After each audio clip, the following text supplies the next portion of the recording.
Oktaviasari, Anissa Firdaus, saya sendiri Sarsa Sahila, kemudian ada Muhammad Fajar, Febriani Azahra, serta Mutia Zahra.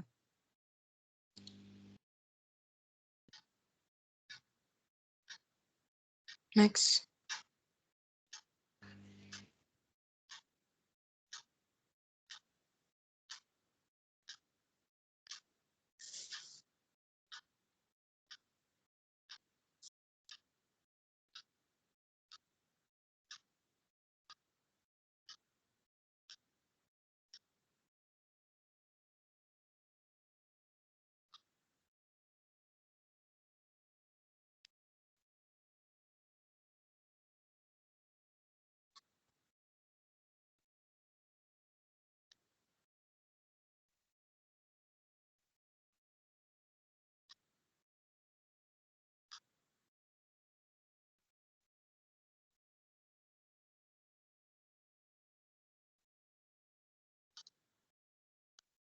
HBM sendiri memiliki sejarah, yaitu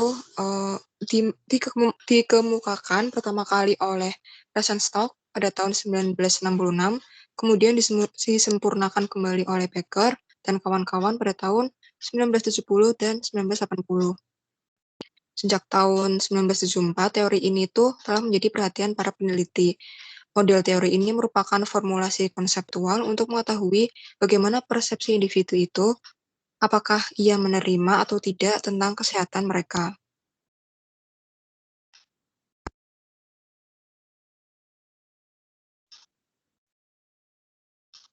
Next. Thank you.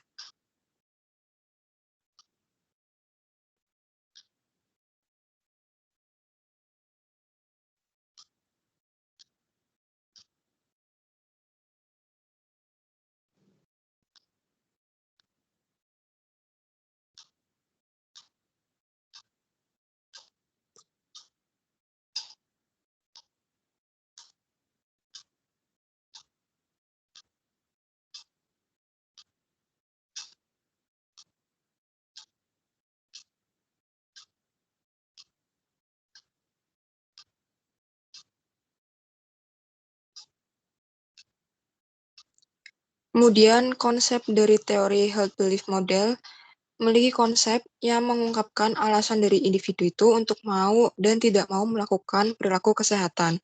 Seseorang akan mengambil tindakan untuk mencegah penyakit tergantung dari persepsi individu itu sendiri. Tidak ada faktor dari luar yang memengaruhi hal tersebut. Next.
Menurut Corner, tahun 2005, teori HBM memiliki 6 konstruksi. Yang pertama, ada perceived susceptibility atau persepsi kerentanan. Yang kemudian, perceived severity atau persepsi keparahan. Yang ketiga, perceived effectiveness atau benefit, persepsi terhadap keuntungan. Kemudian yang keempat ada perceived barrier atau hambatan. Kemudian cost to action. isyarat bertindak, kemudian ada self-efficacy atau persepsi kemampuan diri. Next.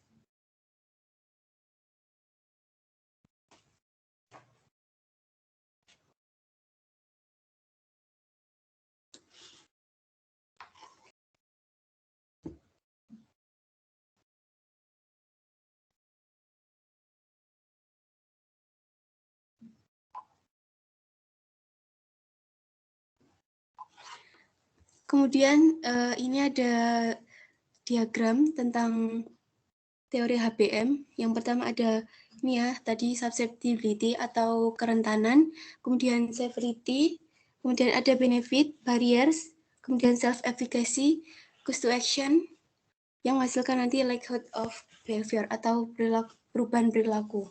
Next.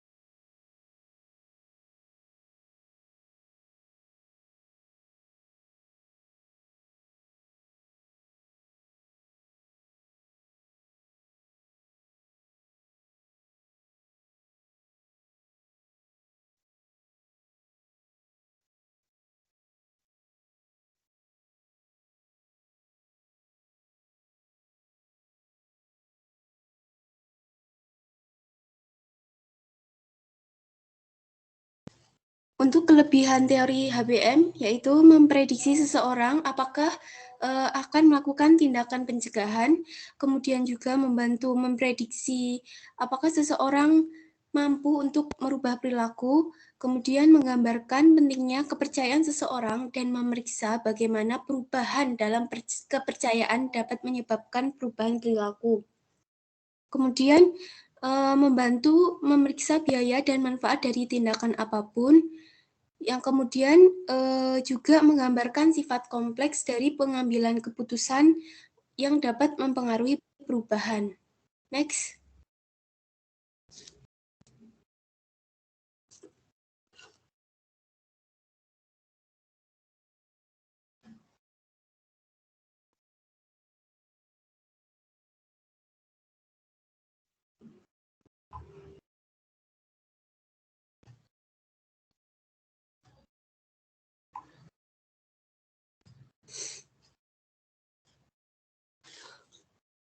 Next.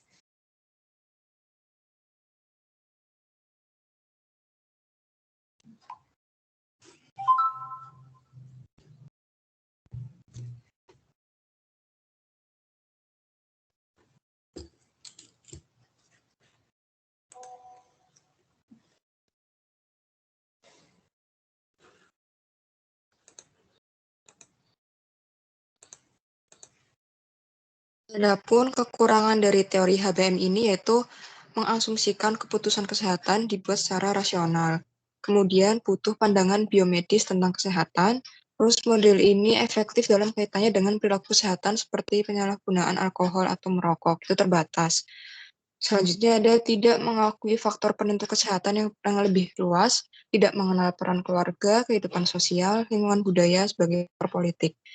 Yang terakhir yaitu tidak menyadari bahwa tidak semua isyarat untuk bertindak memiliki bobot yang sama. Seperti sebuah poster, itu tidak akan memiliki bobot yang sama.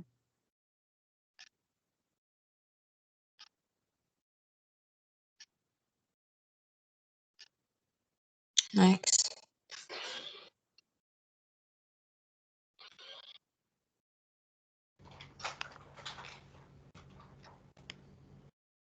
Untuk simpulannya sendiri dari teori HBM yaitu teori HBM dikemukakan pertama kali oleh Rosenstock tahun 1966, kemudian disempurnakan oleh Becker dan kawan-kawan tahun 1970 dan tahun 1980.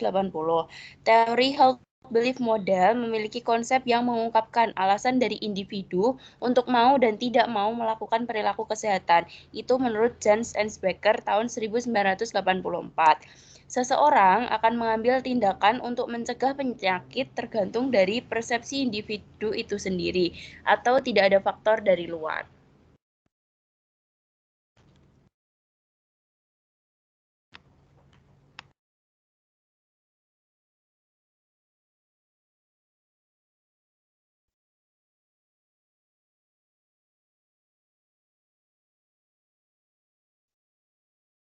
Selanjutnya yaitu contoh aplikasi teori pada penelitian kualitatif yang berjudul aplikasi teori HBM pada perilaku merokok siswa-siswi SMA Muhammadiyah 1 Pontianak. Yang pertama yaitu perceived susceptibility. Siswa merasa bahwa dirinya rentan berisiko terkena kanker paru-paru apabila dia merokok.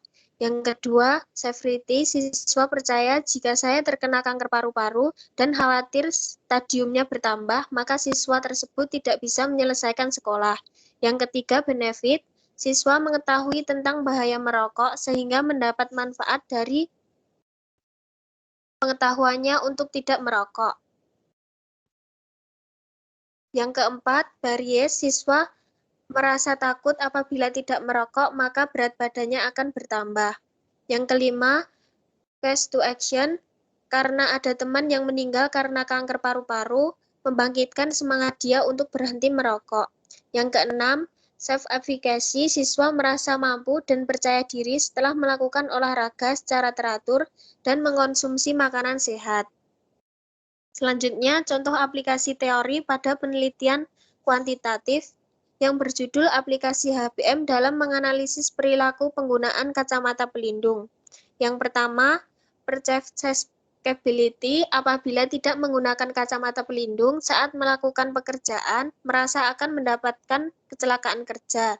Yang kedua, severity. Apabila tidak menggunakan kacamata pelindung, akan mendorong individu melakukan perilaku pencegahan kerja, yaitu khawatir dirinya akan mengalami sakit, cacat, bahkan kematian. Yang ketiga, benefit. Apabila menggunakan kacamata pelindung, akan mendapatkan perlindungan dari tempat kerja. Yang keempat, barriers. Lupa memakai kacamata pelindung karena sudah terbiasa tidak menggunakannya. Yang kelima, quest to action. Terjadinya kecelakaan kerja akibat tidak menggunakan kacamata pelindung membuat para pekerja terdorong untuk menggunakan kacamata pelindung. Yang keenam, self-efficacy. Keyakinan mampu untuk menggunakan kacamata pelindung yang dapat merubah perilaku pekerja untuk menggunakan kacamata pelindung.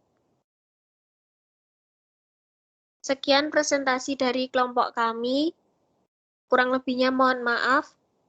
Wassalamualaikum warahmatullahi wabarakatuh. Oke, waalaikumsalam warahmatullahi wabarakatuh. Jangan ditutup ya, Dik. Jangan ditutup.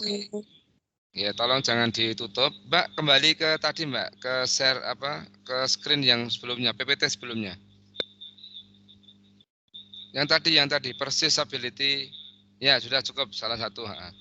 Jadi untuk mahasiswa yang meneliti ya, untuk para peneliti atau saat kita mau meneliti membuat menggunakan latar belakang teori HBM, Health Belief Model, itu tentu yang paling penting adalah toolnya, yaitu alat ukurnya.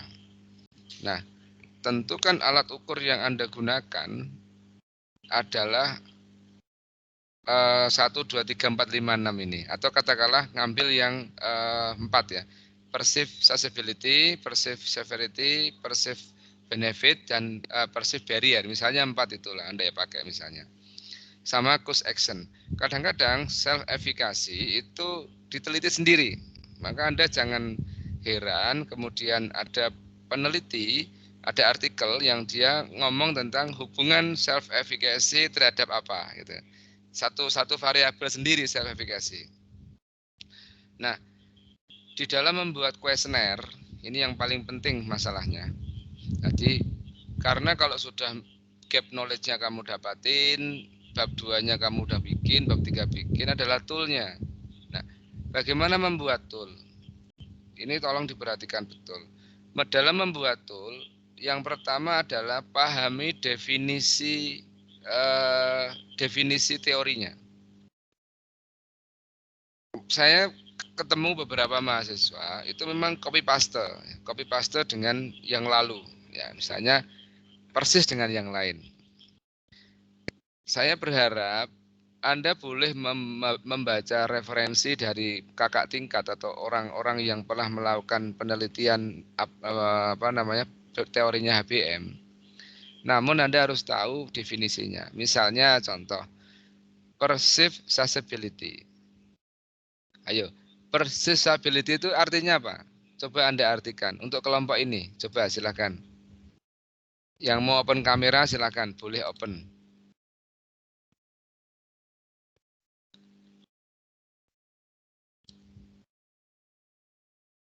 Maaf Pak, perceive apa ya Pak? Perceived Susceptibility. susceptibility. Persepsi Perceived kerentanan. susceptibility. Ya, persepsi kerentanan artinya Pak. Nah, coba definisikan.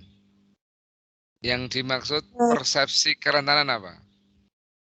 Itu kerentanan yang dirasakan oleh seseorang yang merujuk kepada kemungkinan ia terkena suatu penyakit atau tidak. Jika seseorang memiliki persepsi bahwa dirinya itu rentan akan terkena penyakit, maka ia akan melakukan perilaku sehat yang tinggi. Namun, jika seseorang itu menganggap dirinya mempunyai risiko rendah terkena penyakit, maka ia akan menyangkal kemungkinan tertular suatu penyakit yang merugikan. Ya, jadi perceived susceptibility Anda tadi artikan adalah kerentanan yang persepsi kerentanan. Ada diartikan lain adalah kerentanan yang dirasakan. Jadi seberapa jauh seseorang itu merasa dirinya rentan terhadap keadaan yang memungkinkan dia akan terkena penyakit. Ini penting ini. Sehingga pertanyaannya kan jelas. Pertanyaannya bisa begini, jika saya merasa bahwa penyakit bakteri tuberkulosis itu mengenai diri saya. Misalnya begitu. Kemudian saya tinggal di tempat yang lembab. Nah, itu. Jadi tidak semuanya harus saya merasa. Saya tinggal di tempat yang lembab. Saya tinggal bersama dengan orang TBC, serumah dengan orang TBC. Saya kontak dengan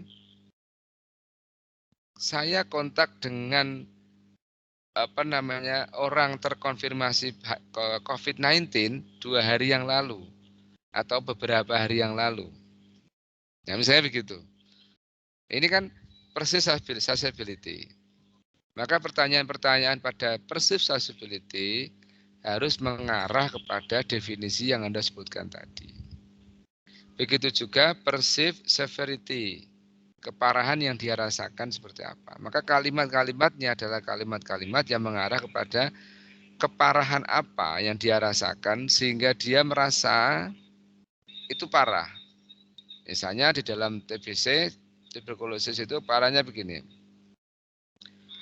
Kalau saya tidak meminum obat secara teratur, saya akan kebal terhadap obat TBC. Nah, ini kerentanan. Nah, dua hal ini harus hati-hati sekali. Kadang-kadang kalimatnya itu cocok pada perceived susceptibility, kadang-kadang cocok di perceived severity. Karena kerentanan dan keparahan kadang-kadang kita susah mendefinisikan. Nah, kemudian gini, Pak, penelitian saya menggunakan 4. Perceived susceptibility, severity, perceived benefit, dan barrier. Saya pakai 4, Pak. Atau tambahlah 1, cause to action. Nah, kira-kira satu variabel ini, satu sub variabel ini kira-kira pertanyaannya berapa ya, Pak? Kan seringkali pertanyaannya begitu, berapa ya? Gitu. Nah, kalau ini ada 5, kalau ada subnya ada 5 sampai cause to action ada 5, maka jangan pertanyaan cuma 1. Kalau pertanyaannya 1, maka hanya ada 5 pertanyaan. Sehingga kalau cuma 5 pertanyaan dan jawabannya yang menulis jawaban adalah tidak tepat atau dia ngawur atau sesuka-suka dia, kita nggak bisa menganalisis. Maka sangat disarankan itu sangat disarankan bahwa kuesionernya itu masing-masing 6, usahakan bisa 6. Perceivability ada 6, perceived severity ada 6, benefit 6, barrier 6, cost action 6. Berarti 6 kali 5 ada 30. Kalau 30 kita bisa scoring nanti. Ini kaitannya masuk ke mata kuliah manajemen data. Anda bisa scoring dengan Likert. Pertanyaan kedua. Pertanyaan model kayak gini nih kira-kira kuesionernya jawabannya ya tidak atau apa ya Pak? Kan begitu. Ingat, tolong dibedakan antara pertanyaan dan pernyataan. Kalau pertanyaan, misalnya Mbak Anissa dikasih kalimat pertanyaan. Apakah Mbak Anissa sudah makan? Maka jawabannya sudah atau belum, ya atau tidak, kan begitu. Tapi kalau pernyataan itu tidak begitu. Misalnya saya tinggal untuk perceivability paling gampang saya merasa bahwa saya dapat terinfeksi bakteri TB di mana saja. Tentu jawabannya kalau pernyataan nggak mungkin ya dan tidak. Maka menggunakan skalanya Likert, yaitu setuju, dari mulai sangat tidak setuju, netral atau so-so, kemudian setuju, sangat setuju sekali. Jadi ada yang di situ 4, ada yang 5. Maka Anda kalau membuka Google Form di sana skala angkanya kan biasanya 5 tuh. Ya kan 5 dia. Maka skala Likert itu. Gitu ya adik-adik sekalian. Jadi ini saya membuka wawasan dulu tentang bagaimana Anda saya sambungkan sekalian dari mulai teori, sudah mendapatkan teori, ada contoh dari suatu jurnal yang meneliti ini, Anda sudah presentasikan, sama saya mengingatkan betul terhadap satu kalau menuju kepada pengkodean sekalian. Gitu ya. Terima kasih untuk yang kelompok health belief model. Silakan dilanjut kelompok lain.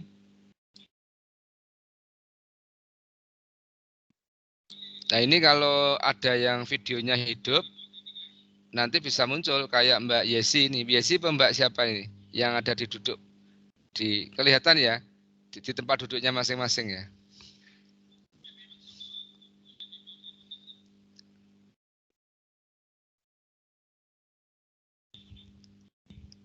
Ya, silakan. Kalau ada yang mau open kamera, yang cowok-cowok, silakan. Nanti Anda muncul di tempat duduk yang telah disediakan secara virtual.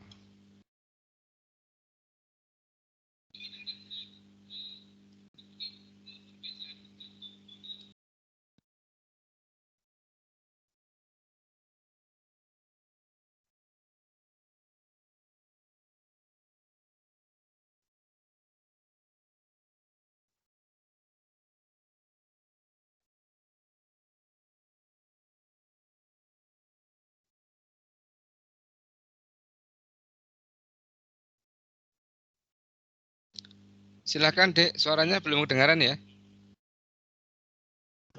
Iya, Pak. Oh ya. Baik, terima kasih atas waktu yang telah diberikan. Terima kasih untuk teman-teman semua. Dari kelompok kami akan mempresentasikan hasil diskusi kelompok yang sudah dilakukan beberapa minggu yang lalu mengenai teori state of change. Next.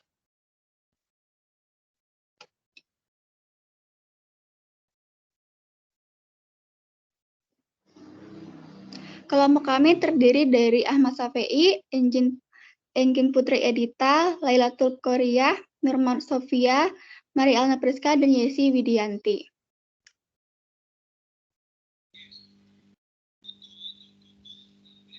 Untuk sejarahnya, kami akan menjelaskan mengenai sejarah, konsep teori, kemudian kelebihan dan kekurangan, aplikasi dan contoh penggunaan dalam penelitian, serta kesimpulan. Untuk sejarah State of Change Model,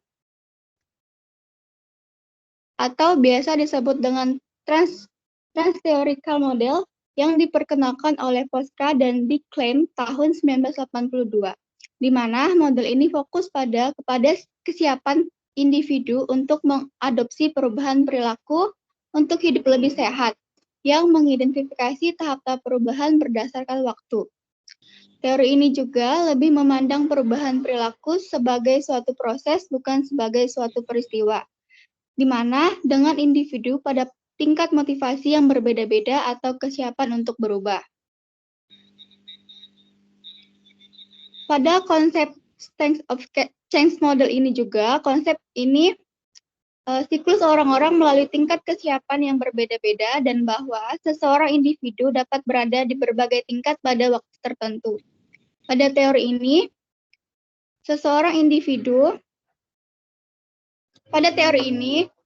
sistem sintesis dari penggambaran suatu proses perubahan perilaku dan bagaimana perilaku tersebut dipelihara.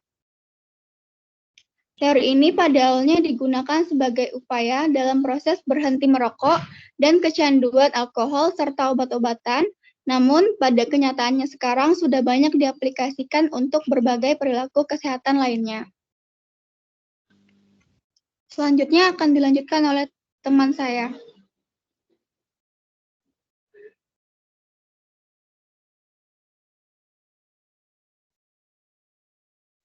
Konsep teori. Next. Stage of change adalah bagian perubahan dari suatu tahapan, yaitu yang memiliki 5 tahap perubahan perilaku yang bisa dilewati individu-individu. Atau pre-contemplation, contemplation, preparation, action, dan maintenance. Pre-contemplation adalah di mana seseorang tidak punya keinginan atau minat untuk menjadi lebih physically aktif. Seperti saya tidak ingin atau saya tidak dapat berolahraga. Contemplation adalah tahap di mana seseorang sedang memikirkan baik dia akan berubah atau tidak perilaku mereka untuk lebih physically aktif. Pada tahap ini, orang sedang memikirkan keuntungan dan biaya dari perubahan perilaku tersebut. Seperti, saya mungkin akan jogging di lingkungan perumahan karena selain meningkatkan kesehatan tidak akan mengeluarkan biaya. Next. Preparation adalah situasi di mana individu telah memutuskan untuk lebih physically aktif dan merencanakan untuk melaksanakan kira-kira sebulan ke depan. Pada tahap ini, orang biasanya melakukan sesuatu yang bersifat perilaku atau behavioral, seperti bergabung dalam fitness center atau gym untuk mempersiapkan diri pada perubahan perilaku yang akan dilakukan. Action adalah tahap di mana seorang telah memulai latihan dan berlangsung, tetapi biasanya hanya berlangsung kurang dari 6 bulan. Kemudian langsung ke WA. Kemudian langsung ke WA. Okay. Tahap ini adalah tahap yang tidak stabil dan memerlukan komitmen yang kuat untuk memutuskan terus latihan atau kembali pada tahap sebelumnya. Maintenance adalah tahap di mana seseorang telah latihan selama 6 bulan lebih dan untuk itu perlu mempertahankan perilaku yang baru ini. Meskipun individu ini telah berhasil membuat perubahan perilaku, tetapi masih memiliki resiko replacing. Sekali seorang individu telah berhasil melewati tahap maintenance ini selama 5 tahun atau lebih, dia tidak akan takut lagi untuk kembali pada gaya hidupnya yang lama atau tidak aktif secara fisik. Konsep perilaku. Perilaku dari pandangan biologis merupakan suatu kegiatan atau aktivitas organisme yang bersangkutan. Secara umum dapat dikatakan bahwa faktor genetik dan lingkungan merupakan penentu dan perilaku makhluk hidup, termasuk perilaku manusia. Hereditas atau faktor keturunan adalah konsep dasar atau modal untuk perkembangan perilaku makhluk hidup selanjutnya. Sedangkan lingkungan adalah kondisi atau lahan untuk perkembangan perilaku tersebut. Notat Mojo 2007.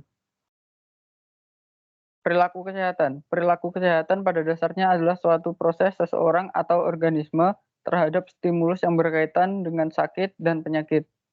sistem pelayanan kesehatan, makanan, serta lingkungan.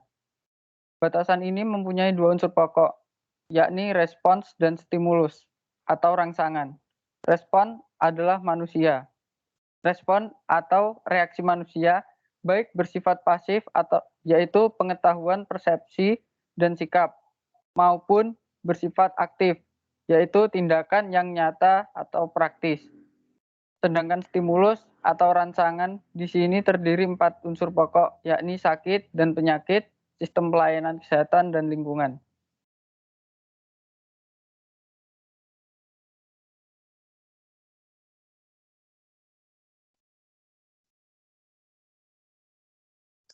Baik, selanjutnya adalah kelebihan dan kekurangan. Adapun kelebihan dari teori stage of change, yaitu di teori ini berhasil mengintegrasikan beberapa teori terdahulu tentang modifikasi perilaku dengan lebih lengkap dan kompleks. Pola yang digunakan berbentuk pola umum, sehingga teori ini sangat fleksibel untuk diterapkan di segala perubahan perilaku, seperti itu. Teori ini juga dapat digunakan oleh beberapa kalangan dan dapat digunakan juga untuk perubahan perilaku apapun. Di teori stage of change, melakukan perubahan perilaku secara bertahap sehingga individu yang berkaitan tidak langsung berubah secara drastis. Hal ini berdampak lebih baik agar perilaku sebelumnya ketika relapsing dapat diminimalkan. Berikutnya ada kekurangan dari teori ini. Di teori ini berasumsi bahwa individu akan dapat memodifikasi perilakunya dalam jangka waktu kurang lebih 6 bulan. Namun, belum ada pembuktian empiris yang menjelaskan bahwa rentang waktu 6 bulan tersebut adalah waktu yang cukup untuk mengubah suatu perilaku. Selain itu, teori ini juga tidak menjelaskan pengaruh dari faktor lain yang sebenarnya turut adil dalam perubahan perilaku seseorang. Next. Nah, berikutnya yaitu aplikasi dan contoh penggunaan dalam penelitian.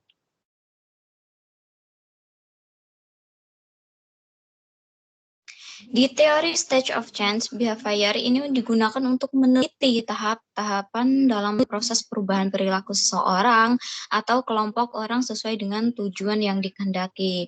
Nah, di kelompok kami memberikan 2 contoh, yaitu pada contoh penggunaan kuantitatif. Yang pertama ada motivasi berhenti merokok pada perokok dewasa muda berdasarkan Trans-Theoretical Model atau TTM. Yang kedua, ada pengaruh pendekatan Child Healthcare Model dan Trans-Theoretical Model terhadap asupan makan anak overweight dan obesitas. Untuk link sudah kami cantumkan, teman-teman. Berikutnya untuk presentasi akan dibacakan oleh rekan saya. Silahkan. Selanjutnya ada kesimpulan. Next.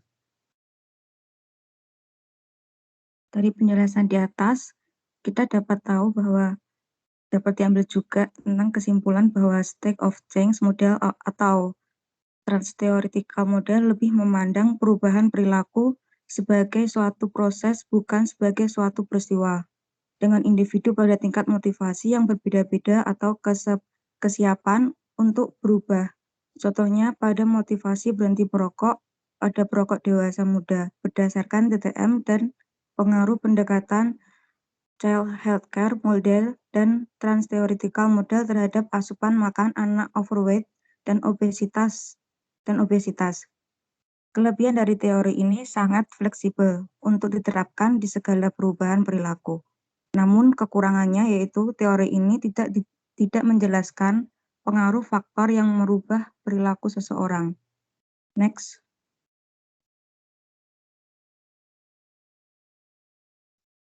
Ini merupakan referensi pencarian materi dari kelompok kami. Sekian presentasi dari kelompok kami. Wassalamualaikum warahmatullahi wabarakatuh. Ya, waalaikumsalam warahmatullahi wabarakatuh. Scroll up, Dek. ke teorinya. Ke teorinya lagi. State of change ya. Jadi seperti yang contoh di kuantitatif tadi, itu contoh bagus tuh. Dulu kan pernah saya omongke tentang contoh quitting smoking ya. Jadi berhenti merokok ya pada anak-anak maupun enggak. Karena itu penelitiannya dulu ada mahasiswa S2 di Thailand Konken yang penelitiannya tentang itu, dia Faculty of Nursing. Dia meneliti itu dengan menggunakan waktu itu dia menggunakan dia state of change tapi kualitatif. Nah, sekalian saya nyambung. Tadi ada judul yang bagus, yaitu berhenti merokok pada anak-anak dengan menggunakan teori states of change. Berarti, kalau kuantitatif, dia itu kembali ke atas, masih di atas, masih yang tadi ya. Kalau kuantitatif itu sama, maka ditanya tentang apa toolnya, kuesionernya apa? Kuesionernya harus ada tentang subvariabelnya di dalam pernyataannya di dalam toolnya adalah dari mulai pre-kontemplasi, kontemplasi, preparation, action, dan maintenance. Ada 1, 2, 3, 4, 5. Ada 5. Kalau 5-nya pertanyaannya 5, jadi tadi boleh 5, boleh 6. Tapi jangan 2 ya. Jangan 2, tapi usahakan 5.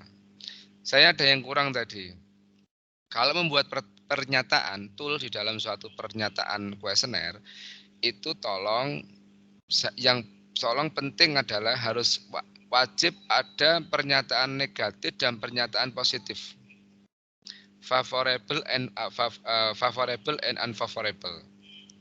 Jadi kalau 5 ada pertanyaan misalnya tentang hal beli model tadi, perceived susceptibility itu ada 5 atau ini pre-kontemplasi ada 5. Maka kemudian dibagi negatif, positif, negatif, positif, negatif, atau negatif, positif, negatif, positif, negatif. Nah, pertanyaannya sekarang, kenapa harus ada favorable dan unfavorable? Nah, karena gini, kalau suatu tool pernyataan itu semuanya positif, ya, seseorang itu akan jawabnya ya akan dijawab setuju semua. Maka tentu hasilnya adalah ranknya 5, ya kan? Tentu sangat setuju adalah skor terbesar pada pernyataan positif. Ranknya 5. Maka udah setuju adalah setuju. Nah, tapi kalau dibikin negatif semua, dia setuju semua, berarti nilainya kan menjadi 1 skornya, bukan 5 lagi. Maka dibikin positif negatif itu supaya mendapatkan keseimbangan. Bahwa tidak kemudian 5 semua atau 1 semua. Tentu ada yang 5, ada yang 1. Itu keseimbangan dalam ini. Nah, ini kuantitatif. Pertanyaan yang kedua, bolehkah melakukan penelitian dengan menggunakan teori dasar states of change tapi digunakan dalam kualitatif? Ya, ini penting nih. Dalam kualitatif. Maka hasilnya adalah sambungannya adalah nanti pada Anda presentasi yang 3 kelompok tadi. Ya. Tapi yang saya pahami ada peneliti yang menggunakan penelitian kualitatif, tetapi kuesioner kalau kualitatif itu bukan kuesioner, tapi pedoman wawancaranya menggunakan landasan teori.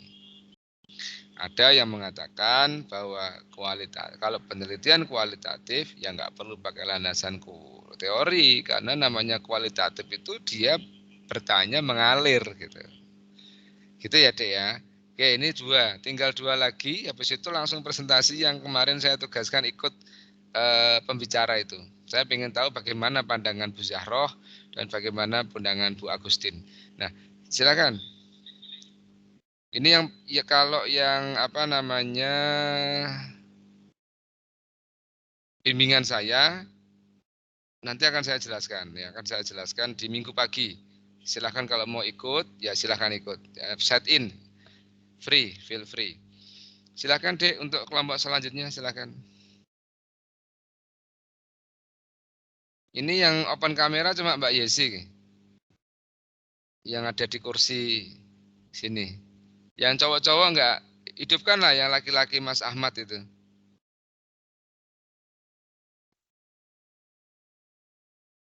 Nah, Mbak Cahya nih nggak pernah kelihatan, kemarin dicari.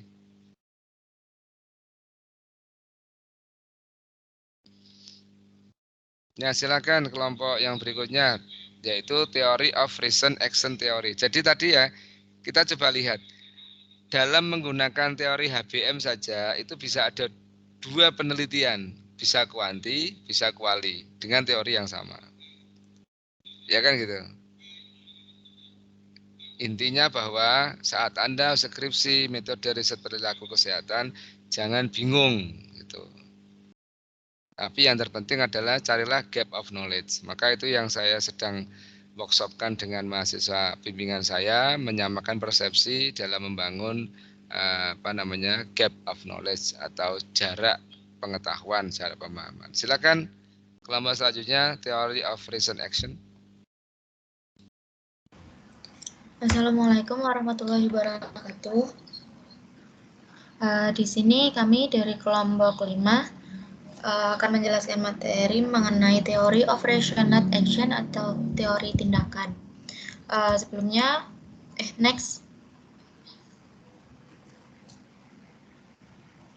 Sebelumnya perkenalkan anggota kelompok 5 yang terdiri dari saya sendiri Vela Arneta Putri, NIM C4101-846, Fadlina Alfimazia C4101-797, Mayang Widya Saputri C4101-80130, Nurul Ocha Anggraini C4101-80150, dan Aktif Cahyaning Tias C4101-80169. Next.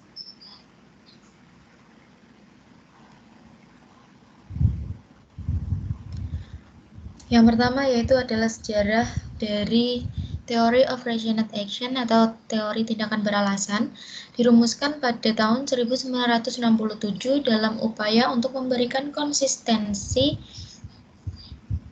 dalam studi hubungan antara perilaku dan sikap.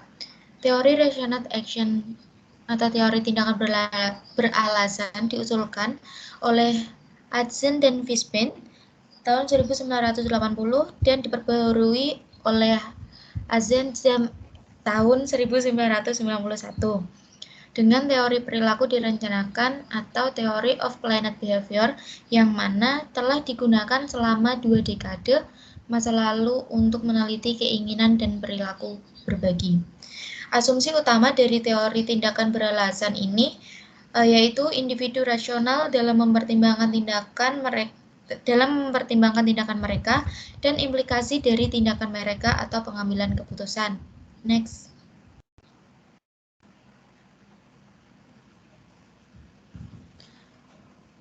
Pengertian dari Theory of Rational Action atau TRA merupakan teori yang menjelaskan tentang perilaku yang ditentukan oleh keinginan individu untuk melakukan atau tidak melakukan sesuatu perilaku tertentu atau sebaliknya.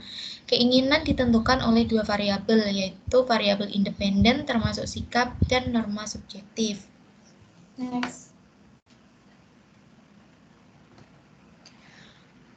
Norma subjektif mendeskripsikan kepercayaan individu mengenai perilaku yang normal dan dapat diterima dalam masyarakat, atau dapat juga diartikan norma subjektif mengacu pada penilaian subjektif individu tentang preferensi lain dan dukungan untuk berperilaku. Sedangkan untuk sikap individu terhadap perilaku berdasarkan kepercayaan individu atas perilaku tersebut, atau dapat juga sikap mengacu pada persepsi individu baik menguntungkan atau tidak menguntungkan terhadap perilaku tertentu.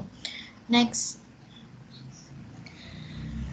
Ini adalah konsep dasar dari TRA, yaitu ada belief and evaluation, attitude toward behavior, normative belief and motivation to copy, subjective norm, behavior intention, dan actual behavior. Selanjutnya akan dijelaskan oleh kawan saya. Stop. Saya jelaskan dulu di sini ada ya. Oke, Pak. Iya, supaya tidak keliru. Pada teori ini, di mana ini ada variabel antara namanya. Jadi, kalau menggunakan teori ini langsung, kemudian Anda meneliti tentang actual behavior, misalnya perilaku apa ya? Perilaku pencegahan COVID, misalnya paling gampang COVID lah. Itu Anda jangan kemudian serta-merta bahwa attitude toward behavior, bahwa sikap itu langsung panahnya mengacu pada actual behavior. Atau subjective norm itu langsung ke actual behavior. Enggak begitu. Jadi actual behavior itu seseorang yang berperilaku itu harus didasari pada niat, intention behavior, niat berperilaku dulu. Enggak serta-merta langsung. Jadi innamal a'malu binniyat kalau di dalam Islam. Nanti niat baru dia. Kalau Anda menggunakan penelitian ini teorinya hanya ini, maka jangan tiba-tiba faktornya adalah attitude langsung panahnya ke sini. Ini kalau saya ada pen ya. Bentar.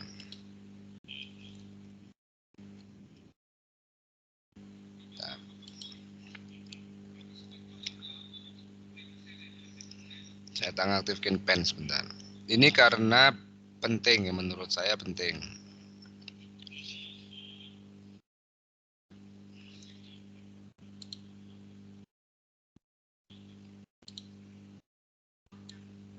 Nah, ya. Jadi jangan tiba-tiba dari sini langsung ke sini.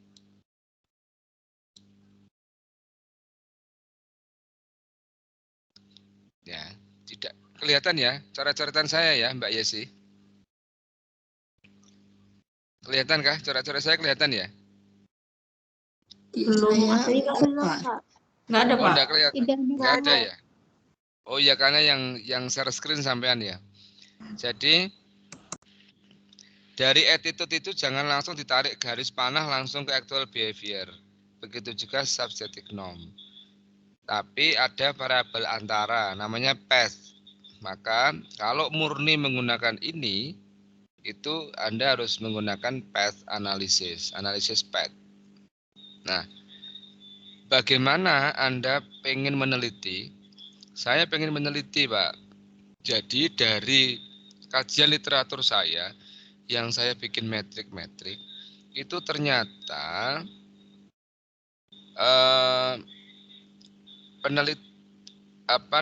ada niat, ada sikap, kemudian ada subjective norm gitu. Itu mau saya panahkan langsung ke actual behavior. Itu kira-kira teorinya apa? Teorinya nggak cocok kalau menggunakan ini. Maka Anda gabungan, maka di dalam kerangka konsep Anda bilang bahwa gabungan teori antara teori reason ini, kemudian satunya teori yang ada attitude itu adalah miliknya L. Green, satunya adalah miliknya subjective norm itu nanti itu miliknya plan behavior kalau nggak salah. Jadi 3 teori yang kamu gabung, kemudian Anda ambil karena panahnya lurus ke sana. Gitu ya. Nah, silakan lanjut.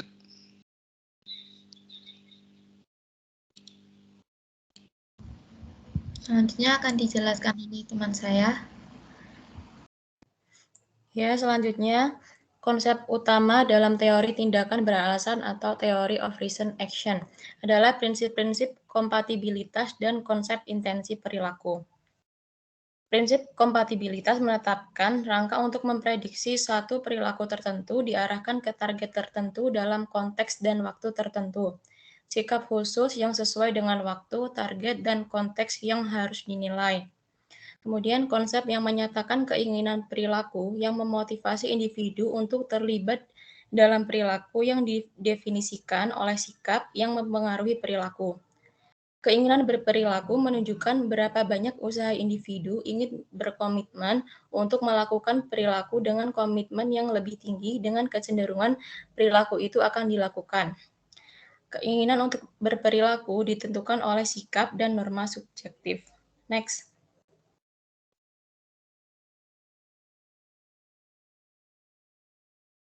Kelebihan TRA. Pada dasarnya, teori ini dipergunakan di dalam berbagai macam perilaku manusia, khususnya yang berkaitan dengan permasalahan sosial psikologis, kemudian makin bertambah digunakan untuk menentukan faktor-faktor yang berkaitan dengan perilaku kesehatan. Teori ini menghubungkan keyakinan atau belief, sikap atau attitude, kehendak atau intensi atau intention, dan perilaku atau behavior. Untuk mengetahui apa yang akan dilakukan seseorang, cara terbaik untuk meramalkannya adalah mengetahui intensi orang tersebut. Next.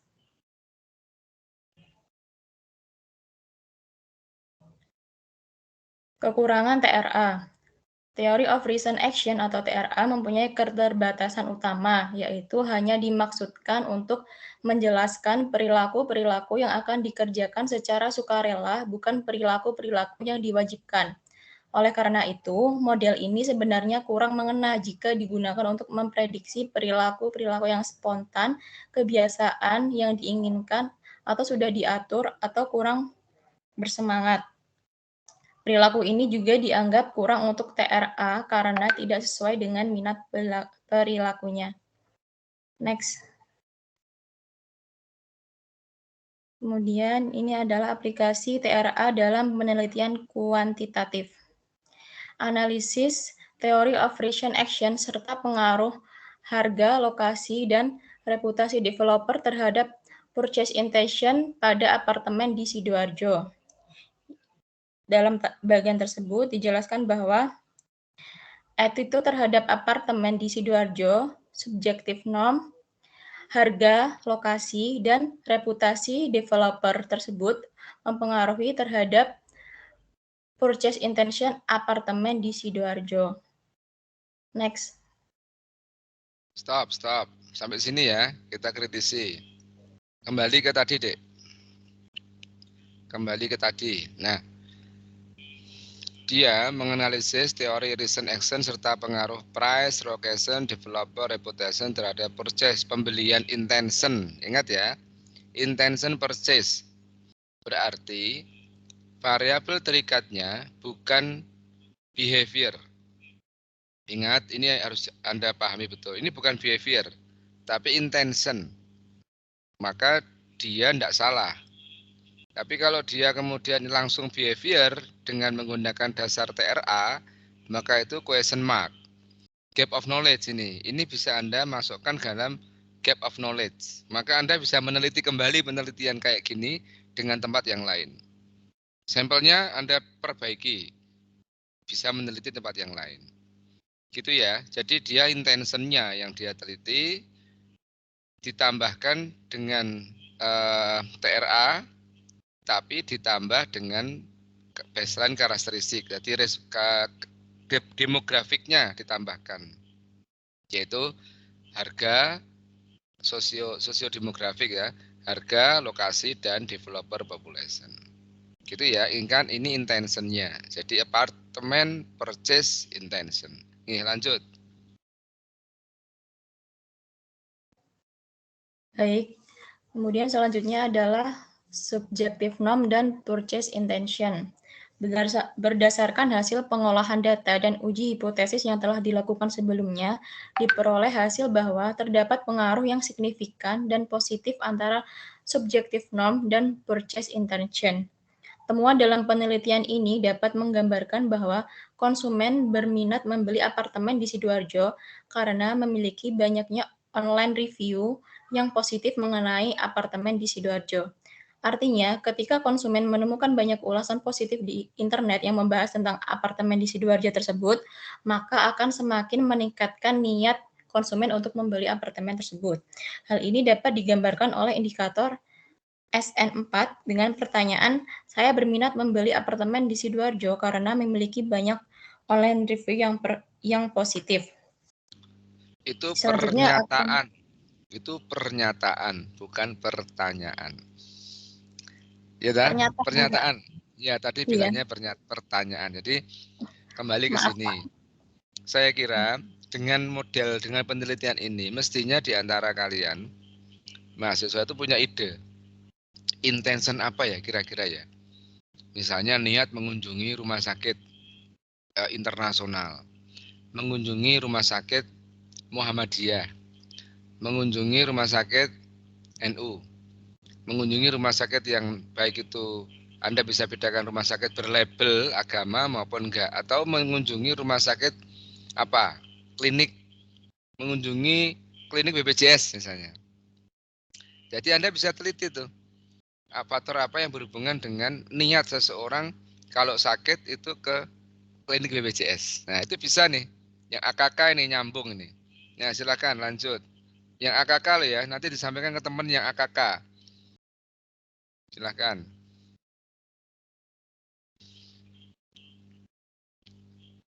Baik, selanjutnya akan dijelaskan oleh teman saya. Baik, jadi di sini ada attitude terhadap apartemen di Sidoarjo dan purchase intention. Nah, jadi ini berdasarkan hasil pengolahan data dan uji hipotesis yang telah dilakukan sebelumnya, diperoleh hasil bahwa terdapat pengaruh yang signifikan dan positif antara attitude terhadap apartemen di Sidoarjo dan purchase intention. Nah, di sini artinya ketika konsumen memiliki keyakinan yang kuat bahwa membeli apartemen di Sidoarjo adalah sebuah keputusan yang menguntungkan, maka semakin meningkatnya niat beli dari konsumen tersebut. Nah, hal ini digambarkan oleh indikator dengan pernyataan, saya merasa membeli apartemen di Sidoarjo adalah keputusan yang menguntungkan. Oke, stop Memiliki sedikit. nilai. Sebelum dilanjut yang slide berikutnya, adik-adik sekalian, di dalam penelitian kuantitatif, itu kalau Anda baca suatu penelitian dan dia kuantitatif, terus dia kalimatnya gini, ketika konsumen melakukan keyakinan yang kuat bahwa membeli apartemen di Sidoarjo adalah sebuah keputusan yang menguntungkan, maka akan semakin meningkatkan nilai. Kalimat keyakinan yang kuat, Anda harus kejar dari mana kalimat ini. Angkanya apa? Kemudian semakin ini maka akan semakin ini. Berarti uji statistiknya apa? Nah, ini harus Anda lihat apakah dia kuantinya itu tabel 2x2 chi-square atau bukan, atau parametrik atau non-par. Ini Anda harus perhatikan betul. Karena gini, di atasnya tulisan diperoleh hasil bahwa terdapat pengaruh yang signifikan dan positif. Berarti Anda bisa menebak ini. Signifikan berarti p-value-nya less than 0.05. Ya kan? Di bawah 0,05.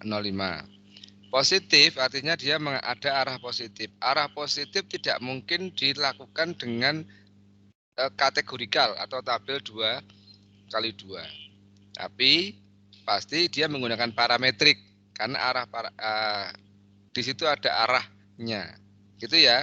Jadi melihatnya kalau Anda sudah mau ke skripsi mendata kompleks ya. Kompleks harus dilihat sampai angka-angkanya benar enggak. Kalau ada yang enggak benar, kurang berarti masuk gap.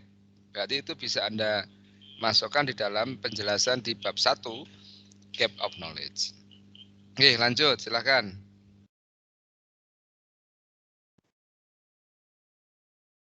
Baik, next.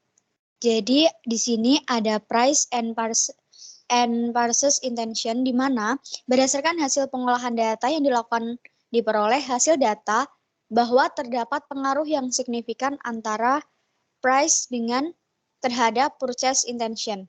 Nah, di sini tingkat harga merupakan pertimbangan utama bagi konsumen selama dalam proses pembelian. harga apartemen yang sesuai dengan kemampuan finansial konsumen akan semakin meningkatkan niat beli mereka. Hal tersebut dapat dicerminkan oleh indikator P1, di mana mayoritas responden setuju mereka berminat untuk membeli apartemen di Sidoarjo dengan harga yang sesuai dengan kemampuan finansialnya. Selanjutnya, boleh di next. Nah, selanjutnya,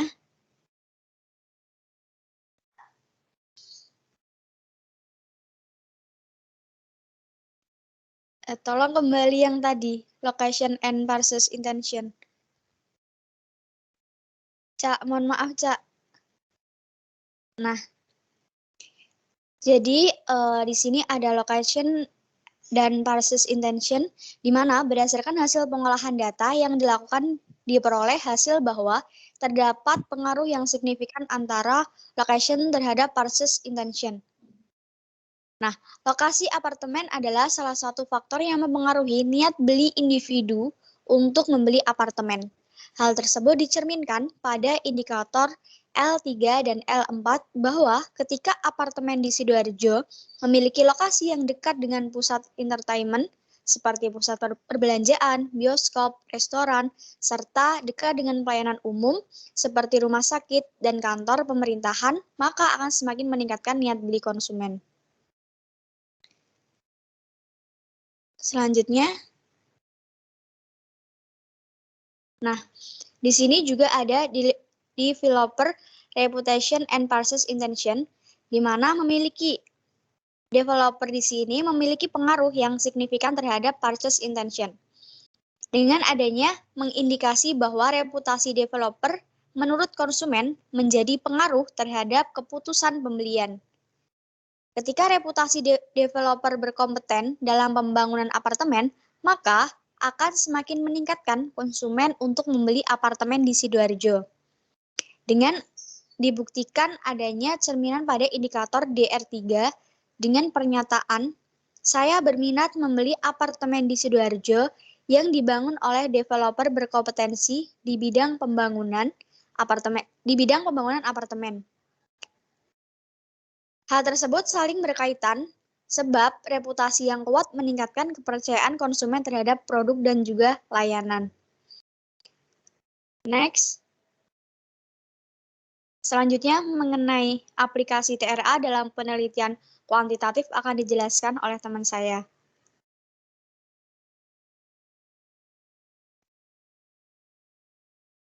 Ya, selanjutnya aplikasi TRA dalam penelitian kuantitatif yang kedua yaitu peran teori of recent action terhadap minat menggunakan produk bagi hasil bank syariah. Nah, di sini seperti konsep yang tadi yang sudah dijelaskan bahwa minat itu dipengaruhi oleh sikap dan norma subjektif. Kemudian penjelasannya yaitu hasil uji hipotesis pertama H1, sikap berpengaruh terhadap minat. Hasil uji regresi berganda menunjukkan bahwa variabel sikap tidak berpengaruh secara signifikan terhadap minat masyarakat untuk menggunakan produk bagi hasil bank syariah, karena nilai koefisien yang diperoleh tidak searah dan tidak sesuai dengan hipotesis yang dibangun. Sehingga hipotesis pertama yang menyatakan bahwa sikap masyarakat berpengaruh terhadap minat untuk menggunakan produk bagi hasil bank syariah tidak dapat diterima. Kemudian hasil uji hipotesis kedua, norma subjektif berpengaruh terhadap minat. Hasil uji regresi berganda menunjukkan bahwa variabel norma subjektif berpengaruh terhadap minat menggunakan produk bagi hasil bank syariah, karena nilai koefisien yang diperoleh searah dan sesuai dengan hipotesis yang dibangun. Sehingga hipotesis kedua yang menyatakan bahwa norma subjektif masyarakat berpengaruh terhadap minat menggunakan produk bagi hasil bank syariah dapat diterima. Kemudian ada contoh analisis yang ketiga yaitu analisis penerimaan teknologi retribusi pasar dengan pendekatan teori of recent action. Sama seperti tadi konsepnya niat dipengaruhi oleh attitude dan subjective norm. Kemudian ini hasil uji signifikan hipotesis. Untuk penjelasannya akan dijelaskan oleh rekan saya.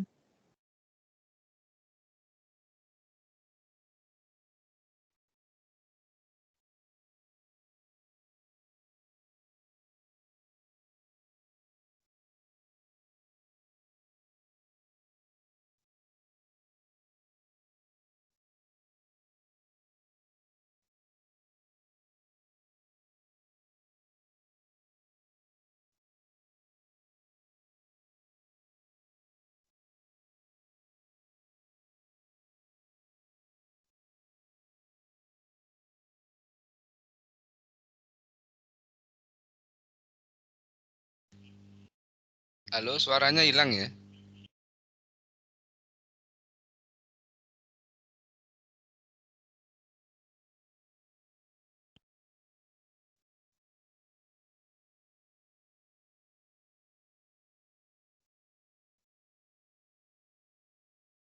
Suara saya masuk nggak, teman-teman? Masuk, Tiff.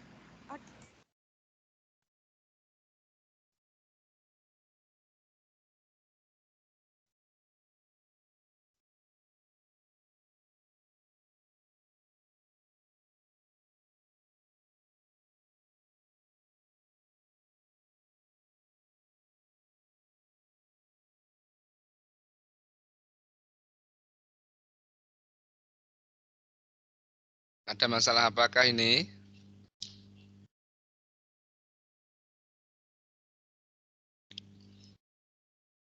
Ada masalah apa ini Mbak Cahya ini? Kok diem? Ini tinggal satu lagi kelompok ya? Habis itu langsung presentasi yang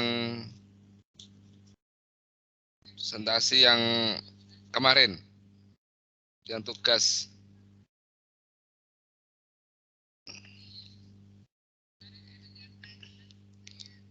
Halo, suara saya kedengaran apa enggak ini? Mbak Yesi, suara saya kedengaran enggak? Dengar, Pak. Kedengaran, Pak. Oh.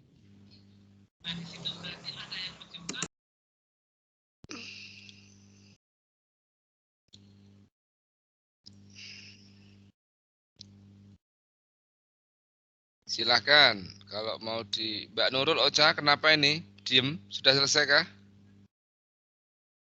Belum Pak, maaf tadi aktif HP-nya mau mati Pak katanya, lowbat. Oh, iya. Suara saya sudah masuk belum, Pak? Sudah, sampun Mbak Cahya. Ya, baik Pak, mohon maaf, ini teman-teman kalau agak berisik ya. Saya lanjutkan. Konstruk persepsi kemampuan diri menunjukkan tidak memiliki pengaruh yang signifikan terhadap sikap sebesar 0,459, serta dalam penelitian ini tidak terdapat hubungan positif antara persepsi kemampuan diri dan sikap sebesar 0,059, maka penelitian ini secara hipotesis dan statistik ditolak. Konstruk persepsi kesesuaian menunjukkan memiliki pengaruh yang signifikan terhadap sikap sebesar 4,496, serta terdapat hubungan positif antara persepsi kesesuaian dan sikap sebesar 0,636, maka hipotesis penelitian ini secara statistik diterima. Oke, next. Konstruk sikap menunjukkan memiliki pengaruh yang signifikan terhadap niat perilaku sebesar 6,424, serta terdapat hubungan positif antara sikap dan niat perilaku sebesar 0,825, maka hipotesis penelitian ini secara statistik diterima. Konstruk norma subjektif menunjukkan tidak memiliki pengaruh yang signifikan terhadap niat perilaku sebesar 1,140.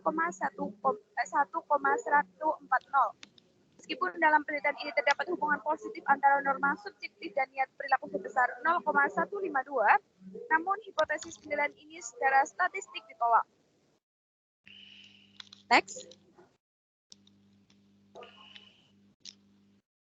Selanjutnya yaitu aplikasi TRA dalam penelitian kualitatif. Yang pertama yaitu perilaku pernikahan dini masyarakat di Kecamatan Onebunte, Kabupaten Konawe ditinjau dari teori of recent action. Penelitian ini menggunakan metode penelitian kualitatif dengan pendekatan fenomenologis, analisis data didasarkan atas teori perilaku TRA. Analisis data didasarkan atas teori perilaku TRA. Penelitian ini dilakukan pada bulan Juli sampai dengan Agustus 2019 di wilayah Kecamatan Onebunte, Kabupaten Konawe. Informan dalam penelitian ini terdiri dari informan kunci sebanyak 4 orang dan informan biasa sebanyak 9 orang. Untuk mengumpulkan data atau informasi menggunakan teknik observasi, wawancara mendalam, dan dokumentasi. Next. Sikap. Sikap yang ditunjukkan sikap yang ditunjukkan oleh informan terhadap pernikahan dini ditunjukkan melalui wawancara mendalam dengan pertanyaan usia pernikahan yang ideal adalah sebagai berikut. Nah, ini ada responden yang RM menjawab 20. Selanjutnya itu ya maunya kepengennya 20 lebih. Selanjutnya dengan yang ketiga ya, NS Menurut saya sih kalau laki-laki sih minimal kan 25 lah standar. Kalau bagi saya atau perempuan lebih dari 21. Ini dari pernyataannya. Meskipun lebih banyak informan sepakat bahwa sebaiknya menikah haruslah di atas 20 tahun, namun pada kenyataannya masih banyak ditemukan remaja yang menikah di usia di bawah 20 tahun. Informan biasa berpendapat bahwa pernikahan dini memiliki dampak negatif karena pernikahan dini bukan hanya memperburuk status ekonomi seseorang, tetapi juga rentan akan percecokan hingga berujung pada perceraian. Next. Norma subjektif. Dari pernyataan 4 informan kunci, sepakat bahwa banyak teman, keluarga, dan masyarakat di sekitar mereka yang juga melakukan pernikahan dini. Dari hasil wawancara yang dilakukan, diketahui bahwa seluruh informan mendapatkan persetujuan dari keluarga untuk menikah dini. Keluarga turut serta memberikan andil yang besar dalam mempengaruhi perilaku informan. Dari keseluruhan informan mendapatkan dukungan dari anggota keluarga bahwa jika anggota keluarga yang akan segera menikah, maka secepatnya dinikahkan meskipun itu informan belum tamat sekolah atau tidak perlu melanjutkan pendidikan yang lebih tinggi. Next.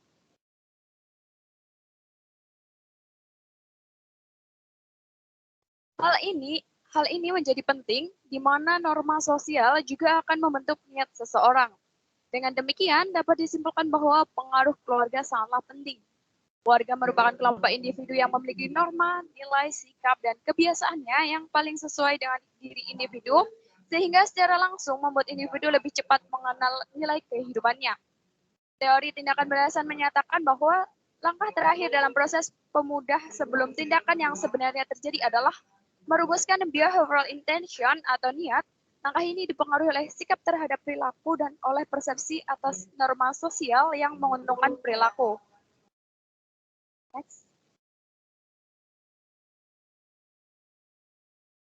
Yang kedua yaitu aktivitas remaja yang terlibat dalam tradisi Pinamau di Maluku Tengah. Penelitian ini bertujuan mengungkap aktivitas remaja yang terlibat dalam tradisi Pinamau pada suku Nuaulu di Maluku Tengah. Penelitian ini menggunakan metode penelitian kualitatif dengan pendekatan fenomenologis. Analisis data didasarkan atas teori perilaku TRA. Bisa dilihat dari sikap, kemudian norma subjektif, kemudian niat, kemudian menjadi perilaku. Nilai sikap, perempuan yang mendapat menstruasi harus tinggal dalam posune sampai selesai masa menstruasi. Menurutnya, tradisi ini harus tetap dijalankan bila akan membawa hal yang tidak baik bagi desanya. Menurutnya, hal-hal yang tidak baik juga akan selalu mengikutinya. Kemudian norma subjektif. Hasil penelitian yang dilakukan oleh Dusra tentang personal hygiene remaja suku Putri Nuaulu saat menstruasi, beberapa tema yang muncul pada pengetahuan yakni sumber informasi yang minim dari orang tua dan adanya adat yang mengatur di mana berdasarkan norma yang berlaku seperti adanya larangan mandi selama dalam posune serta larangan mengganti kain. Next.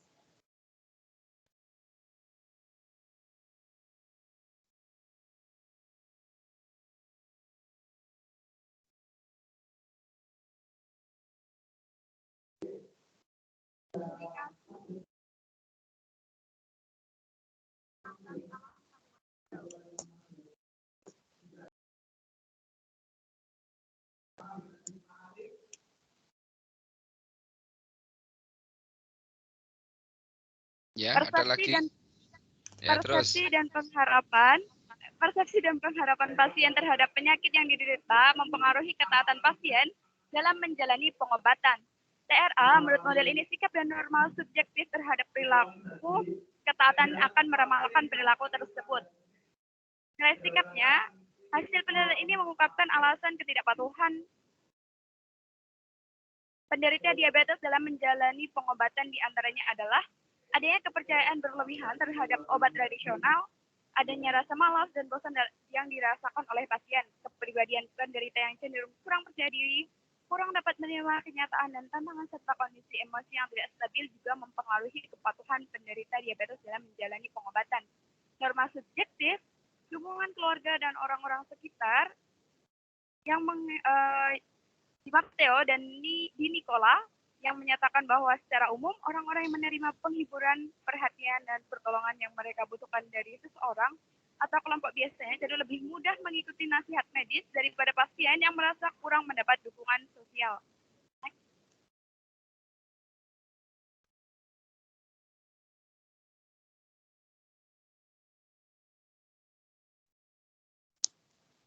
TRA mengasumsikan perilaku ditentukan individu untuk melakukan atau tidak melakukan suatu perilaku tertentu atau sebaliknya. Keinginan ditentukan oleh dua variabel independen termasuk sikap dan norma subjektif. Perilaku seseorang tergantung pada keinginan berperilaku, behavior intention, yang terdiri dari 3 komponen, yaitu sikap atau attitude, norma subjektif norm, dan pengendalian perilaku yang dirasakan perceived behavioral control. TRA pada dasarnya teori ini dipergunakan di dalam berbagai macam perilaku manusia dan khususnya yang berkaitan dengan permasalahan sosial psikologi serta teori TRA mempunyai keterbatasan utama hanya dimaksudkan untuk menjelaskan perilaku-perilaku yang akan dikerjakan secara sukarela, bukan perilaku yang diwajibkan. Terima kasih. Ya, terima kasih. Ini tadi ada hal penting di mana tadi penelitiannya kualitatif menggunakan fenomenologi.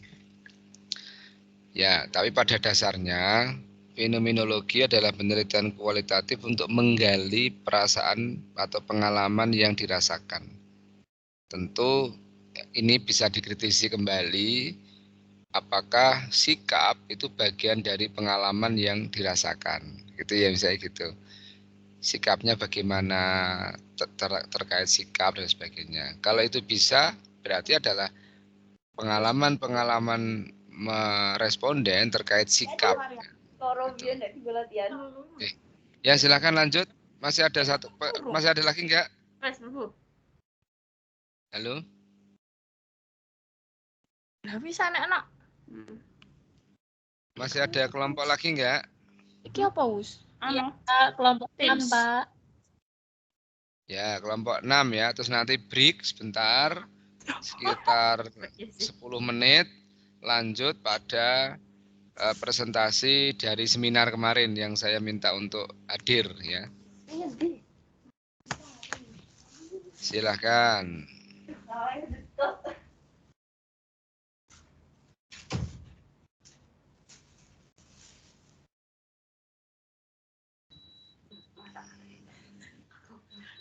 Bingung materi ini.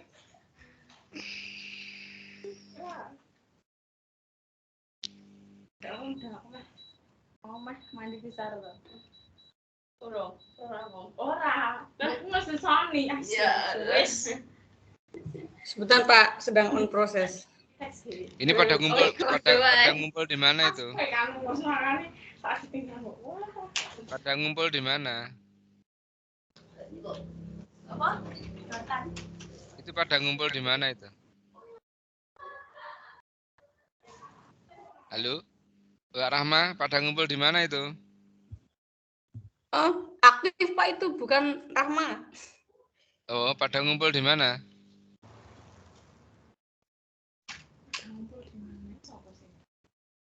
Pada ngumpul di mana? Di kos atau di mana? Apa?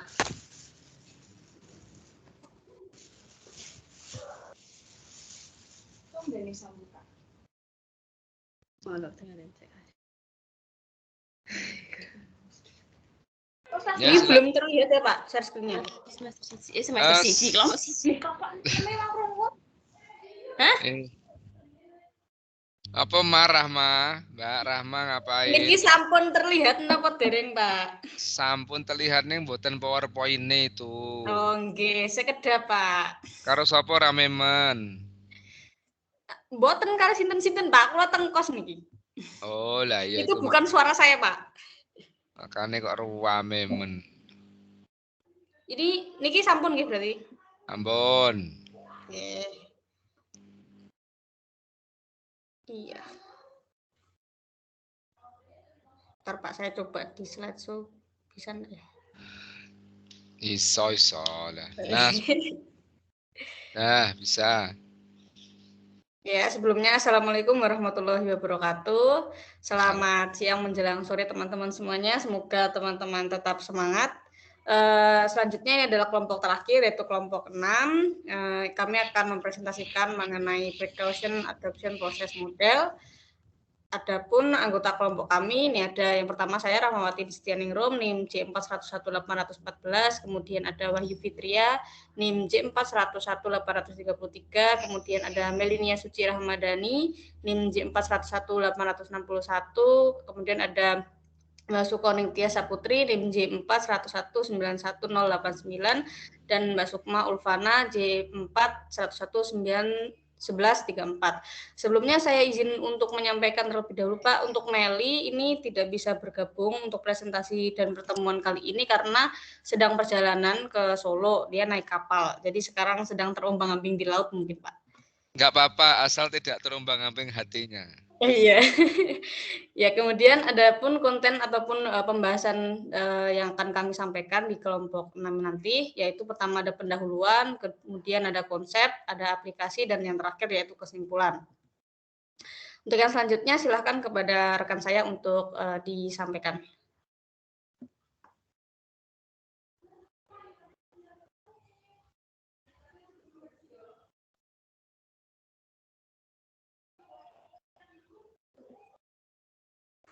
Halo? Halo, siapa yang mau berpresentasi ini? Ini berarti sudah mulai pada ke UMS ya? Oh iya. Oh ya. Iya Pak. Ya alhamdulillah mungkin Pak ya. Banyak juga teman-teman yang sudah di Solo. Mungkin ini jatahnya Meli Pak, jadi saya sampaikan saja nggih. Jadi untuk pendahuluan ini mengenai PAPM adalah salah satu model psikologis yang berfokuskan pada gambaran bagaimana seseorang tersebut itu sampai membuat suatu keputusan baru dan bagaimana orang itu tuh dapat mengambil keputusan yang nantinya itu akan menjadikan sebuah tindakan. Nah, untuk sejarahnya di precaution adoption process model atau PAPM ini dapat disingkat. Dia PAPM ini pertama kali itu dijelaskan oleh Weinstein tahun 1988, kemudian direvisi ulang oleh rekannya yaitu Sandman di tahun 1992. Kemudian ini ada beberapa pendapat menurut ahli terkait teori PAPM ini, yaitu ada Irving, Janis, dan Leonman tahun 1977. PAPM adalah respon individu terhadap ancaman dengan mengusulkan di kategori berlainan ditentukan oleh keyakinan individu tentang kemampuan mereka dalam mengatasi ancaman tersebut. Kemudian PAPM itu awalnya hanya memiliki 5 tahapan, yaitu yang pertama unaware of the issue, kemudian ada aware of the issue but not personally engaged, kemudian ada engaged and decided what to do, kemudian yang keempat ada planning to act but not yet having act, and yang terakhir itu ada acting. Kemudian ada pendapat yang lain yaitu dari Weinstein dan juga Sandman tahun 1992 menambahkan nih tahapan ke-6 dan 7 yaitu maintenance untuk menunjukkan pengulangan yang mungkin terjadi setelah perubahan perilaku itu yang pertama dilakukan. Oke, monggo bisa dilanjutkan. Nah, yang selanjutnya adalah konsep pada PAPM. Pada model PAPM ini menjelaskan bagaimana individu itu memutuskan untuk melakukan sesuatu dan bagaimana proses individu merubah keputusan menjadi perilaku yang nyata. Nah, dalam model ini tuh digunakan ketika individu mengalami masalah kesehatan yang sangat serius dan rentan terhadap masalah kesehatan tersebut. PAPM ini dapat berlaku untuk berbagai jenis aksi atau tindakan yang bukan untuk pengembangan bertahap dari pola perilaku yang bersifat kebiasaan. PAPM terdiri dari beberapa tahap yang berkaitan dengan proses psikologis atau kondisi mental individu, bukan kondisi eksternal individu. Next. Nah, yang selanjutnya akan dijelaskan oleh teman saya. Kemudian yang selanjutnya adalah tahapan dalam precaution adoption proses model, di mana dalam PAPM ini terdapat 7 tahapan. Yang pertama unaware of issue, yang kedua unengaged by issue, yang ketiga undecided about acting, yang keempat decided not to act, yang kelima decided to act, yang keenam acting, dan yang ketujuh adalah maintenance. Oke, next. Tahap pertama yaitu unaware of the issue. Pada tahap ini adalah kondisi di mana individu tidak atau belum menyadari perihal masalah kesehatan yang dia miliki. Misalnya seorang individu ini berperilaku merokok gitu ya, perokok aktif. Individu tersebut pada tahap ini masih belum menyadari bahwa dia berpotensi atau dia memiliki resiko untuk terkena penyakit seperti kanker paru dan juga penyakit jantung koroner seperti itu. Kemudian tahap kedua yaitu unengaged by issue adalah kondisi di mana individu telah sadar dan mengetahui masalah kesehatan yang ia miliki, tetapi dia belum memiliki rencana untuk berubah. Pada tahap ini, informasi yang didapatkan dari media massa maupun orang lain, komunikasi dengan orang-orang terdekat atau orang terpercaya, dan pengalaman pribadi dapat mempengaruhi individu tersebut untuk lanjut ke tahap selanjutnya. Oke, next. Selanjutnya adalah undeciding about acting, yaitu kondisi di mana individu mulai memikirkan untung dan rugi apa yang akan dia peroleh apabila ia melakukan perubahan perilaku. Misalnya tadi seorang perokok. Pada tahap ini dia sudah akan mulai menimbang keuntungan dan kerugian apa yang akan dia peroleh jika dia merubah perilakunya dari yang awalnya perilaku merokok menjadi perilaku tidak merokok. Kemudian tahap keempat adalah decided not to act.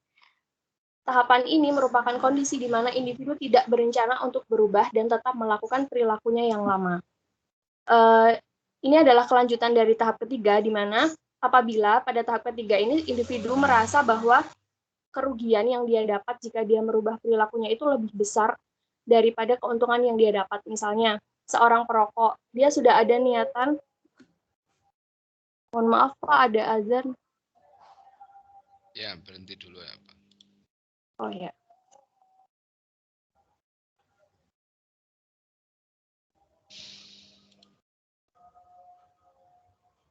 Jadi di sini juga azan baru saja berhenti tapi. Ini the last the last group ya. Oke Pak, betul. Terus mau dilanjut yang kemarin tugas seminar atau dicari hari lain?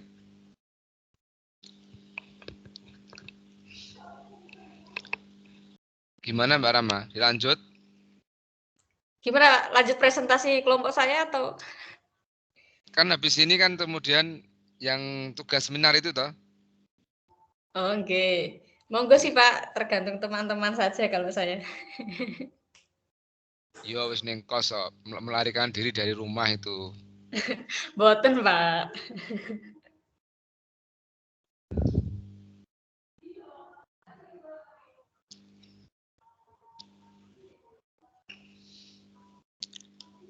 Atau sekalian ya ini tinggal sedikit lagi selesai kok yang kelompok ini.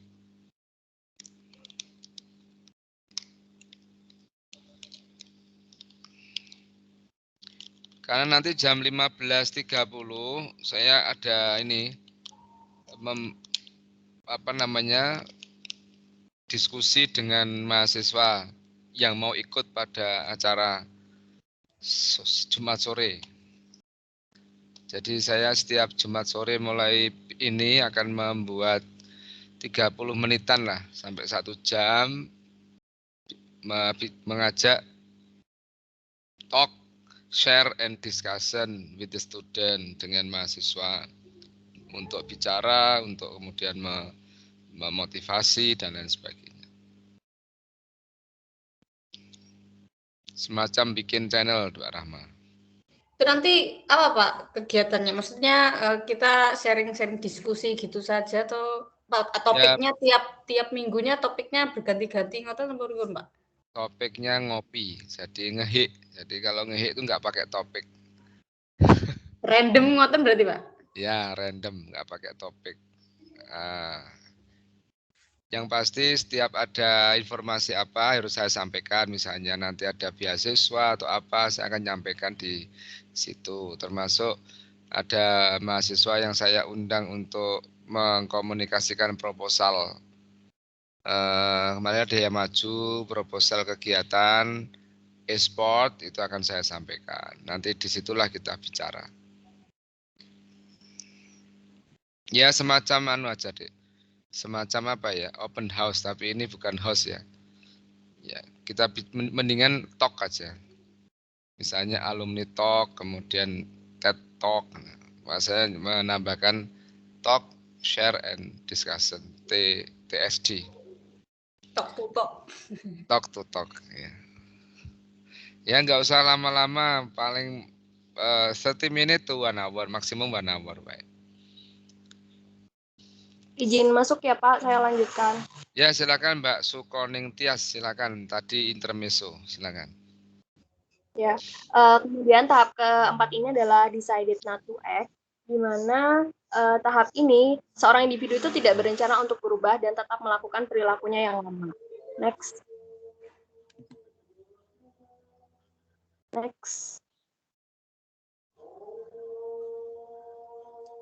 Tahap kelima yaitu decided to act, yaitu tahapan di mana individu ini sudah yakin bahwa dia dapat merubah perilakunya. Jadi dia merasa keuntungan yang dia dapat itu lebih besar jika dia merubah perilakunya. Jadi dia berencana untuk merubah perilaku dari yang awalnya perilaku merokok menjadi perilaku tidak merokok.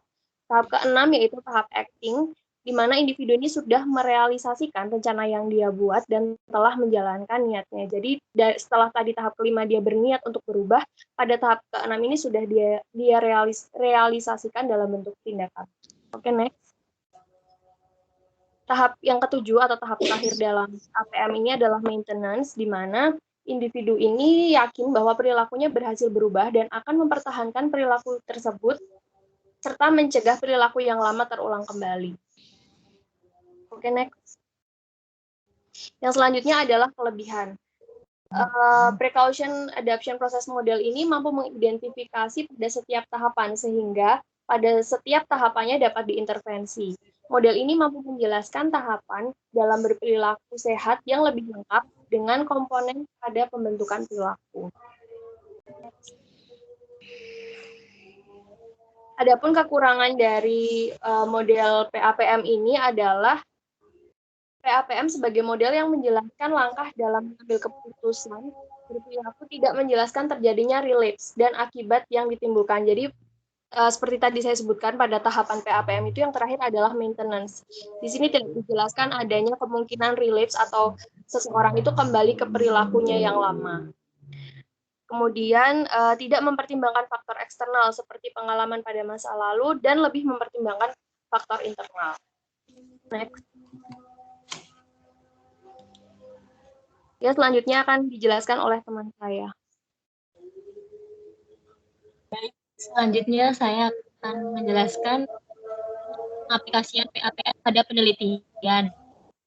Kami mengambil satu contoh dengan judul karya ilmiah pengaruh pelatihan terhadap pengambilan keputusan screening kanker servix berdasarkan precaution adoption process model.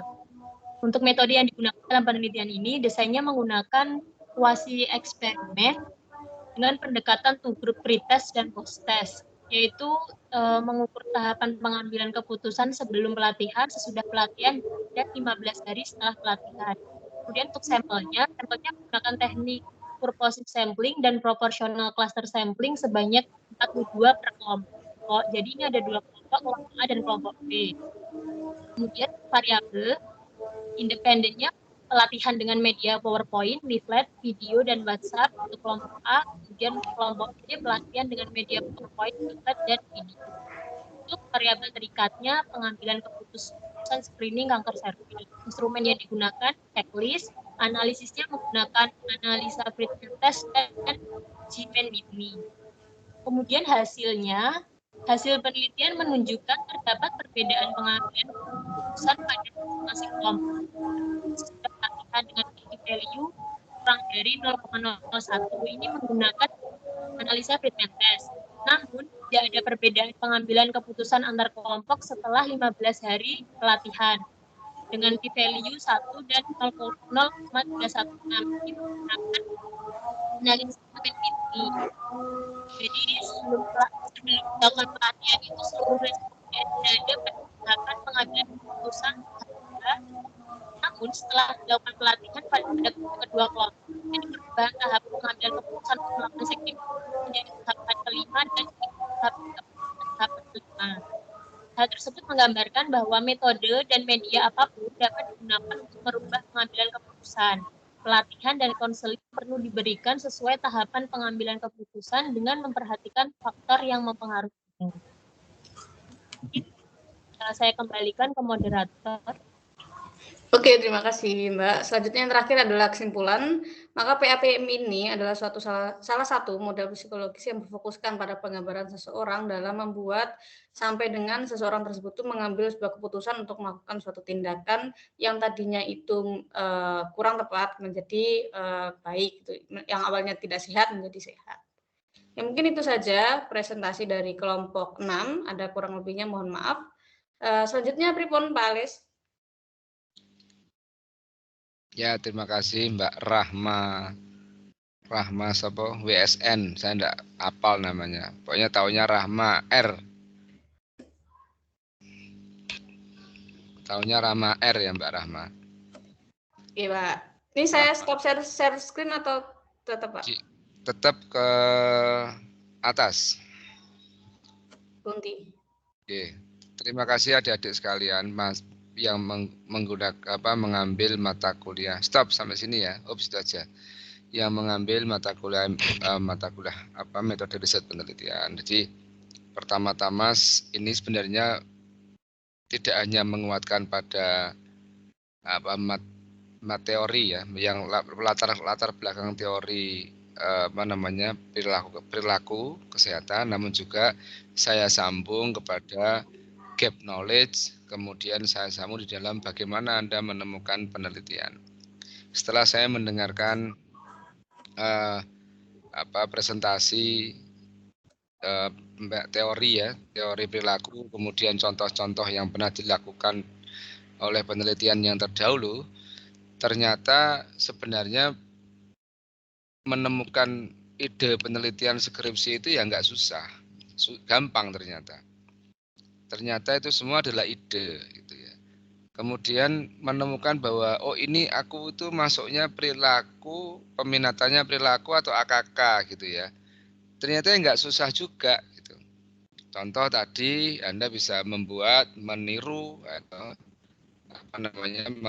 gap knowledge-nya tadi Anda bisa gunakan teori yang intention tadi,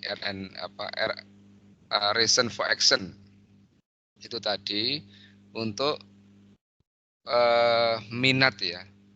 Tadi bahasanya ada perminatan ya, yaitu niat dia untuk menggunakan layanan tertentu dalam kesehatan itu juga bisa. Termasuk Anda meneliti tidak hanya Yankes, namun juga pelayanan kesehatan komplementer. Misalnya contoh Anda melakukan kajian kualitatif terhadap yang menggunakan mereka yang menggunakan sangkal putung yang komplementer atau mereka yang meminum minuman jamu. Itu juga bisa dilakukan. Atau yang fenomena-fenomena apa? Misalnya dulu pernah ada fenomena pengobatan terapi seperti ningsih tinampi misalnya. Hal-hal yang itu kan juga layanan untuk kesehatan juga, meskipun dalam tanda kutip bukan Yankes ya. Komplementer, kemudian bekam.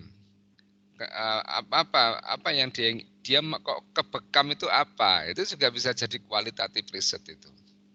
Artinya itu AKK gitu ya.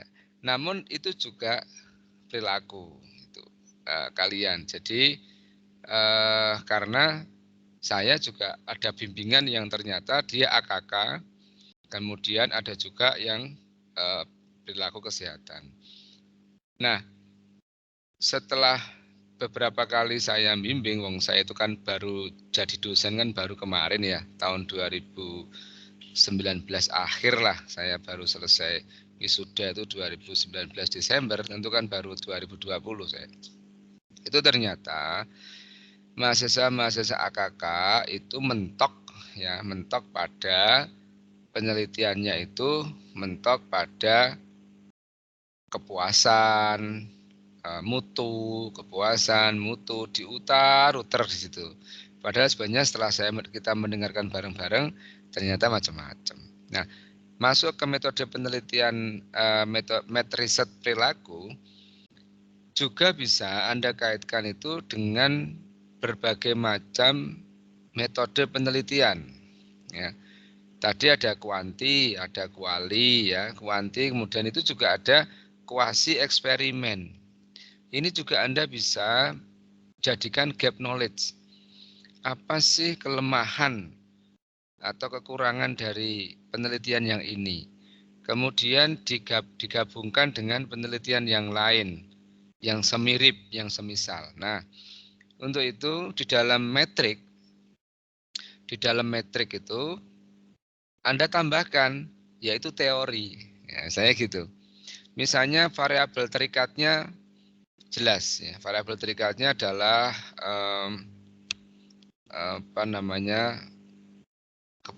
kalau ini perilaku ya, pencegahan TBC gitu ya. Nah, teorinya tambahkan. Ternyata dari yang Anda temukan, Anda ambil 5 atau 10 ya, 5 jurnal nasional dan 5 jurnal internasional misalnya, Anda bikin metrik, Anda lihat, oh ternyata paling banyak itu atau katakanlah 7 dari 10 itu L-Green ya, menelitinya perilaku, banyak itu tok, perilaku sikap.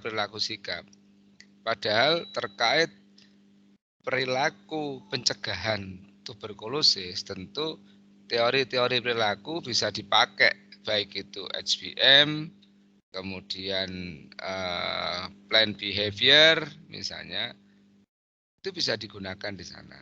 Ini contoh.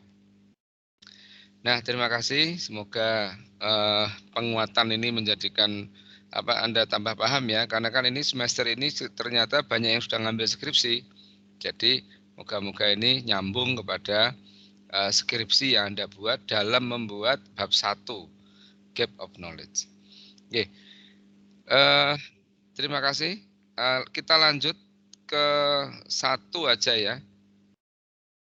Mohon maaf, Pak. Ada kuliah? Untuk dilanjut pekan depan saja gimana, Pak? Nah, betul. Terima kasih. Kita lanjut di pekan-pekan saja. Nih hari apa ya? Harinya sebelum kuliah kita, jadwal kita kan hari Rabu ya? Kamis ya? Kamis, nggih, Pak. Nah, kalau gitu sebelum Kamis ya, tolong dicarikan waktu. Kemudian saya stop recording dulu.